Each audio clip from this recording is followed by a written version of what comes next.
Basically, my first salary was around 1,712 rupees. Today, if I look at my 60% of the needs are fulfilled by passive income.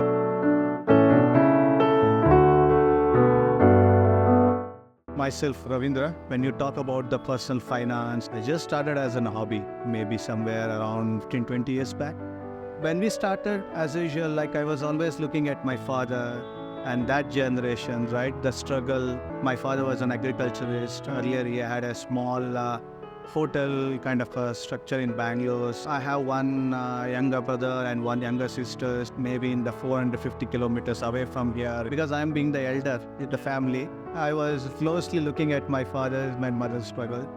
And as I told that my father was able to meet only the needs of us, right? That also was a bit of a challenge certain times where we had to suffer, me and my younger brother. So, and this upbringing, and then I'm moving from my manufacturing day, working days to the IT world, nothing changed significantly, like how my nature is basically like looking at more of a minimalistic lifestyle. Right. It's not a frugal, it's a minimalist. Explaining the difference. Wow, for me, the minimalistic here is having a clarity of what is your need, what is your desire, right? And then you assess your desire to see that what value it brings. Maybe an example would, if I want to have a car, now car can be desire for fuel, need for fuel. It became a need for me when I was about expecting my daughter. But rather than like what market offers me, I was looking at what is my need. It is not, again, everybody says that I am expecting car to be less than 10 lakhs. No, I was looking more into that. Is it safety important? Is mileage important? Is it comfort important? Or is it a nice looking dashboard is important? What is my need? At that time, what I did, I bought a second-hand car. Because for my need, that was enough for me. Now, frugal life means you might thinking that, why should I have a car? We talk about the inflation because inflation keeps changing and we hear 6%, 7%, but we hear wholesale price. As the life moves, my standard of living moves, and that caused my inflation. The cost of my living is increasing at maybe more than 6%. So how did you cope up with that? There are some external factors. Talked about CPI, or the inflations, or even the repo rate increase, or what RBI does. It is nothing in your control. We look at where we don't have a control and we try to control that. If people say 6%, 7% inflation, I can easily tell it is not 8 or 7, it is actually certain times 13%, certain times 6%, certain times it went negative also for me because my needs are changed. I've been tracking my daily expenses from 2010, that's my 13 years now. What is most important for me to understand is how my needs are changed. Like when my child was small, she grown up, and suddenly we see from our own point of view, our medical expenses might go a little high. Yes. My parents are in that stage. So basically it is looking at inward than the outward factors. See from your side, what is your expense? You know your income very well. Yes. The thing which is not easy for you is tracking the expense. If you start tracking the expenses, then you know that I'm supposed to an example, if my earning is 10,000, say my expenses is 8,000, then I should target that where is my another 2,000 is going. Am I saving that? Am I investing that? What I'm doing? Any company you take, they have a profit and loss. They have a balance sheets, right? Then why can't we imply, when it comes to your point, don't look at the inflations and nothing is in your control. Look at where you can be. You said this is what the Japanese were talking about Kaizen. Right? Small improvements. Think about the small improvements and apply that. So let's talk about your early journey, your first salary, how long back, and what were the few first 2-3 major financial challenges that you saw? I'll go by the chronology so that audience can make out what mistakes I done. I started my first earning somewhere when I was on 12th standard. Oh, yeah. 12th standard is mainly, as I told you, I need to support my family. And my brother, younger brother, he was still at the time was on 9th standard, where we started with catering services, where you used to get the money for that, like serving in any of the marriage or any of the occasions and all. That's where we started because that was a bit easier for us to enter at that time. So that first step has given me a kind of a lesson to my life is that it is not about the money, it's about the value it brings, right? The value, and for a 50 bucks, you have to spend 3 hours, you have to do all that kind of a work where you feel that you earn that 30 rupees. You got the feel of money very early. From there I started, then completed my study, and then I got into an manufacturing industry. Don't believe my first salary was around 1,712 rupees. Yeah. So How long back? oh wow, it's 22 years back. The only thing was you need to manage that 1,712, and how do you manage, and all this was again, this is all planning what we see. The planning started somewhere in that time. I joined as a fresher. What I did in this 5 years was I was working in that manufacturing, been into many domains of that manufacturing industry, learn how the finance work, how the purchase work, how the production works. I was moving into at least 5-6 roles in that 4.5 years I stayed. And even then I went into an IT. Yeah, then I thought maybe I need to enhance my certifications, right? I've been to many certifications, did my MBA. So it's basically like I was ready for my next career jump. And with having a lot of background knowledge and all. So basically like how the organization runs, getting into a domain knowledge, and then how the domain knowledge can be fit into an IT world and all. Then it was easy for me to shape up my IT journey. Again, the main thing for me was I had a good advisors throughout my life, thanks to them. So this is a very important lesson. When you say that if things are not working, you need to find at least a couple of people who are good in that area, who can support you without any bias. Thanks to God, many times I had that kind of a people. Now, the challenges, what you asked, financial challenges. Now, in this chronology when I was working in the manufacturing industry, hardly I was able to save because I was investing a lot on my own career. And then I was also looking after my family need along with my father. But one thing which was always at the time, people used to chase you for the policies. Yep. Yeah, endowment, money back, all this kind of policies. Then I also invested on one of the money back policies at that time. So that was my investment, if you ask me. Right? So I called it that as an investment, right? And somebody came and sold me the ULIPs. I can't put the blame onto that person, right? He was doing his job very diligently. Then suddenly somebody said, hey, now what are you going to do for the tax savings? Some surplus I was investing on this TLSS mutual funds. Okay, that's how my journey was started. 2008, somewhere I started small portion of investment on shares. So perfect timing to start when the market is correct. Exactly. And this is what happened to me. And I was at that time was in US and hearing a lot about this 2011 Brothers collapse. Whatever I invested is all gone for toss. What I did in panic, I sold everything. Okay. With huge loss at the time, I sold everything, and then I thought it's my fate, right? So then I realized that after 2009, market was going up. So then I went again and entered the market when market was in peak. Okay. And that's where you start learning. I said 2008 it came down, I sold. When I invested in 2010 and 2011, 12, what happened? I was doing more of a like averaging, right? 2018, I was like, yeah, the market was good. Somehow I was making profit, mainly with the mutual fund because I was investing towards, when I started, that I didn't sold, right? I keep on, that was giving a good result because I gave up to 8 or 10 years for that time, right? But on the shares and all, it was not up and down many times. And when I realized in 2018, again I sold everything. 2011 till 18, my priority was in the career, right? I was focusing more on career, my own personal things, like I got married, and many things I was doing on personal front. Now, what I was doing is only averaging, where I was in huge losses, and the shares I was averaging that. This is the period where I saw that what led me to this. It is not about the money I lost, obviously it will hurt, the way I lost. So I was following mostly what people say. Today somebody comes and tells you that buy this stock, I used to buy. Yeah. Somebody comes and tells you sell this stock, I used to sell. Reacting. Spot on, right? So then I realized it took me 6 months. I said enough is enough. This 6 months I will not invest, but I will invest on myself, on my learning. I did all this kind of like, you won't believe too much of readings. That really helped me to understand that, okay, I should respond now. rather than reacting, right? The response came up in that way is that I start looking at in detail rather than what people are saying. I was thinking why this person is asking me to sell now, or why this person is saying to buy now. Because now you understood. Yeah. Reading and Is there any event is planned, or is that company is not doing well, or is their sales going down, profit going down? Is there any leadership change happened, or is there any competition which find it difficult for that organization or that particular sector?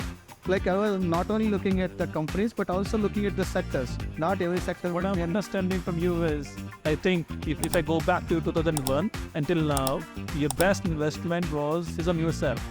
2001 you invested on yourself to certify and get ready for IT. Yeah. And 2018 you certified yourself for the investing. So Ravi, when we talk about our growth, the major part comes in when you have milestones. You got married, you have kids, our education, and so on. And then your retirement and the other milestones. So have you done any planning? Can you share those calculator or those thoughts behind it? End of the day, what you do is that you put some values, you take out some values, and then you see that, that should be, Where it precisely matters to me is there is a data, I set all these Excels, then there is a decisions I need to make. Right? So when you said a financial freedom, so financial freedom comes only to me when I see that how much I trust the data what I have. And even today, if you ask me whether that data is sufficient, may not be, because that is a historical data. Whether my histories will be the same like my present or future, it may not be, because things are changing quite fast. Advancement of technology is quite happening fast. Our own surroundings are getting changed, and nobody was expecting COVID will come and disrupt many things. The needs suddenly gets changed, like where you focus more on your well-beings, your health, your fitness. In that sense, I have this data. Yeah. I can foresee what can happen next 5 years, 10 years, or till the retirement. Two questions which we normally get to ask. One is that when I can retire. The second set of questions is 5 crore is enough, 10 crore is enough to retire. Just to tell you, these two questions are in my bucket. So, thank you for me, these both two questions are irrelevant. Why? Because interesting. End of the day, you are retiring. You want to retire. Right. You want to have that corpus. First look at the milestones. You talked about milestones. So you know when they will come for a 10th, when they move into the next class of journey. And then you also know that when your normal retirement age will come. And many times even I will say, people laugh at me. If I see that average life in my DNA or the lineage is something around 72 to 75, maybe I can put my target is to 80, 85. To know that. Yeah. From there you work backwards. Now it is nothing. Any Excel, anything you can do, any formula you use. What you have today is your income. What is your expenses? What asset you have? What asset you will have? Like you know that if you are a kind of a person, you every 5 years or 3 years you are going to change your car.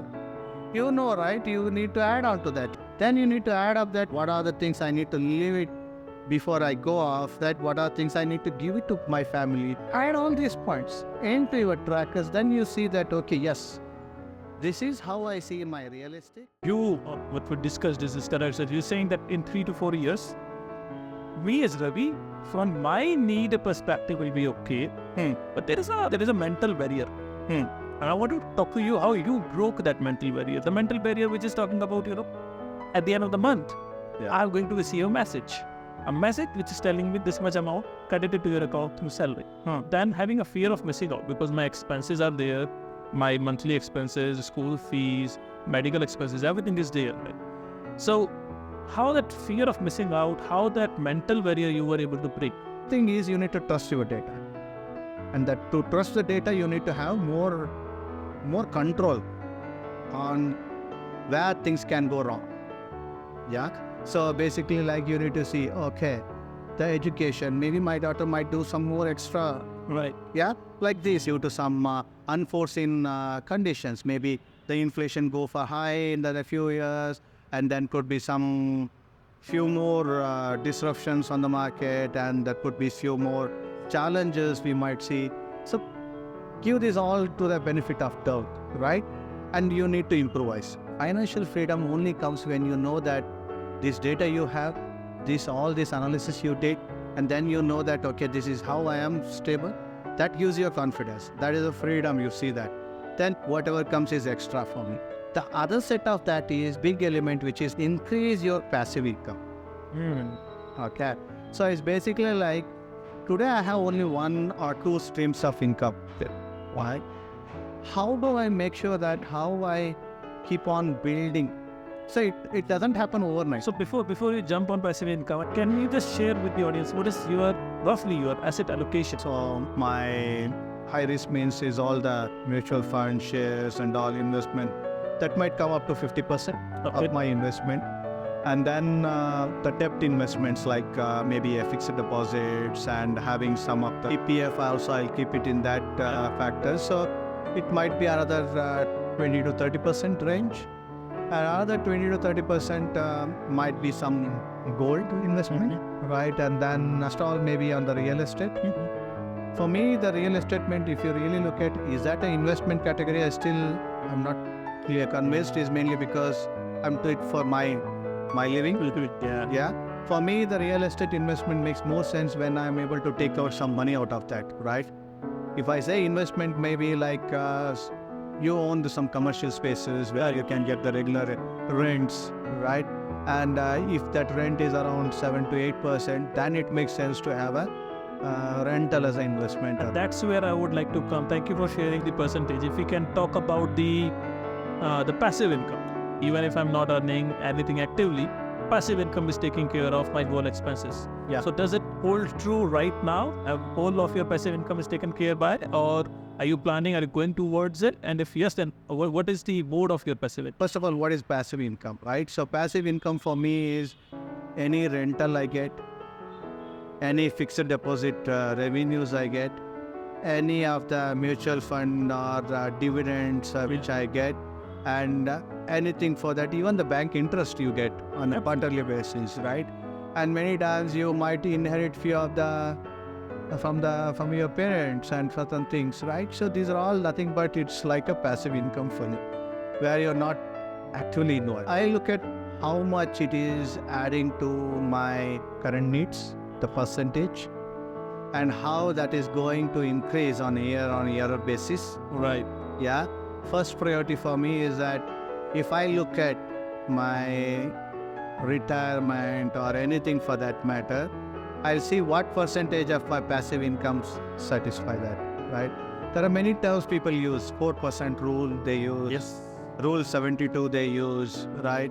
And many people use it like your income after your retirement to be 2 times of your needs.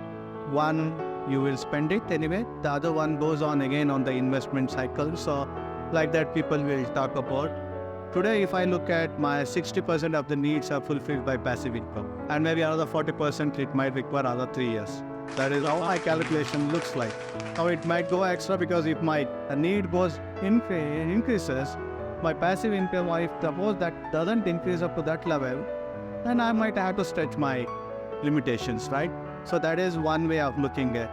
Now, this is a very good indicator that how your investments are helping you to achieve your retirement goals, right? And then certain things are very straightforward, like fixed deposit interest, PPF interest, which are straightforward. You know that. Rental income, certain times it will fluctuates. So you know there are 2 patterns. One is standard, one is a fluctuative, which is a risk-based. Now there also it comes like how much you want to invest in the risk-based, how much is in the So and finally what you really need to look at, when I retire, I should see that my passive income helps me to drive my regular needs and also my desires, right? And then another part for that is that should be continuous, steady. It is not like this year I had up to 120%, suddenly it should not go up to 60% next. I should not take out that money. And if you take out that money means your invested money, then your passive income goes down. Does it mean that you're more on the rental side, less? Correct. So it's balancing it. If you look at where is my core strength, that also plays an important role. Right? If I believe in rental, where I'm sure that this is my core strength, where I'm sure that even on the recession I can find some rental income, where I have a property, hot property, where I'm sure that I will get that back, then that is your strength. And if you say that my investment on shares is super solid, it is a recession proof, and what invested blue chip stocks or whatever I invested, they will give me a good dividend, that is your strength, right? And if you believe that, okay, no, I still need to rely on my active income only, then go for that active income and increase that active income also. That is very important point, that we need not to leave job always. Yeah. The only thing is, you are not looking at job for your daily needs. You're able to manage it well. If I take up my pick, I'll say focus on why. And that why for life, for money, for everything, you should have a reason. And then jump forward. How, I think, is something which you can pick up. There are so many tools, technology is huge. Of course, you need to take time, but you need to invest. Exactly. Like during our conversation, the two key takeaways which I find it is, one, common message I hear from people saying that, but this is not for me. There is someone expert is there. How the person has become an expert? Then what is stopping you to become an expert? Right? Because it's on your end of the day, it's your own hard-earned money.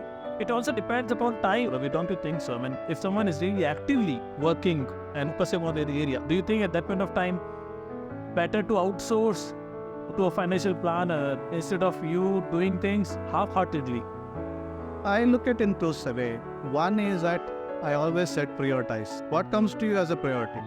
If job comes to your priorities, then somewhere or other this financial planning should be on your priority list. Whether it's low, medium, high, it's up to you. Right. But at least it should be in your tracker. Second thing about the experts you talked about, the fund managers, they're all good. But you should limit to the way how you use that knowledge. If you have a good fund manager where you don't know what set of right questions you need to ask, that fund manager, even though he is a super good, he cannot be able to solve your problem. You should know what is your goal. You should know why I'm investing, and why you should know when I need to take out the money. It is like Google give you the answer based on the algorithms. The second thing is, what are the questions you're asking? It is all the results you're looking at. How much money I need, when I can retire, or passive income. These are all like it's a result of your actions. And what drives the actions is the fundamental your needs and desires. So the person, anybody who is asking the question should be clear with what is needed for them as a family, right? Not as an individual. Again, I'm talking to that. You need to look at your family, who are all you are supporting. You might be having parents, or maybe your parents-in-law, whoever it is, involve them, right? Make sure that it should be like a 360-degree view, right? So that is the life I'm living in now.